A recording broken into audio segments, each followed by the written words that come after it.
ప్రధాని మోదీకి ఓటమి భయం పట్టుకుందని విమర్శించారు కాంగ్రెస్ సీనియర్ నేత వి హనుమంతరావు. కాంగ్రెస్ కులగణన చేస్తామని చెప్పడంతోనే బీజేపీ దిగజారి మాట్లాడుతుందని ఆరోపించారు.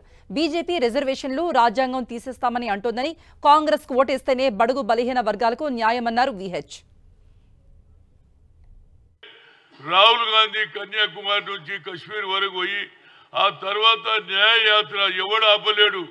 ఈ కులగణన నేను చేసి తీర్తా వడుకు బలైన వర్గాలకు అన్నప్పటి నుంచి ఆయనకు భయం పుట్టుకొచ్చిందండి.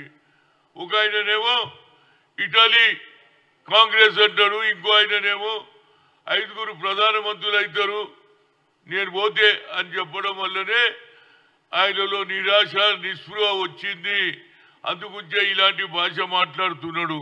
ఈ విధంగా కింది స్థాయికి అన్యాయం జరుగుతుంది కాబట్టి నేను ప్రధానమంత్రి అయితే తప్పనిసరిగా కింది వారిని పైకి తెస్తున్నప్పుడే ఎవరైతే హైయెస్ట్ ఓటు బ్యాంక్ ఉన్నదో వారందరూ కూడా కాంగ్రెస్ వైపు పోతున్నారనే ఆలోచనతోటే దిగజారుడు మాట్లాడుతున్నారు.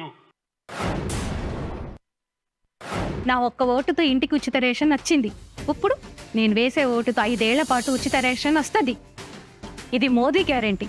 మరి నా గ్యారెంటీ? కమలం పువ్వుకు ఓటేద్దాం, బీజేపీని గెలిపిద్దాం.